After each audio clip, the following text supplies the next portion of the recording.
যেন আল্লাহ বলতেছে 11 মাস পরে, এই আনিস শোন, একটা চাঁদ উঠবে তুই ইবাদত শুরু করবি, আরেকটা চাঁদ উঠবে ডাইরেক্ট জান্নাতে যাবি। সোজা হিসাব, বুঝেন নাই? রমজানের চাঁদ উঠবে, ইবাদত কি করবি? শুরু করবি। ঠিক মতো নামাজ পড়বা, ঠিক মতো রোজা রাখবা, 5 ওয়াক্ত জামাতে পড়বা, ইফতার ঠিক মতো করবা, সেহরি ঠিক মতো করবা, ভোর রাত্রে উঠা 2-4 রাকাত নফল নামাজ পড়বা, একটু দোয়া কান্নাকাটি করবা, ইশরাক পড়বা, আওয়াবিন পড়বা, সারাদিন আমার কোরআনটুকু পড়বা, জিকির করবা, তেলাওয়াত করবা।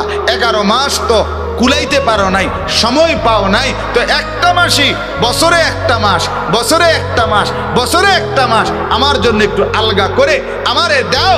আমি আল্লাহর কাছে 1 মাস পরে, রমজানের পরে ঈদের চাঁদ তুলবো, তোমারে জান্নাতে পৌঁছাবো।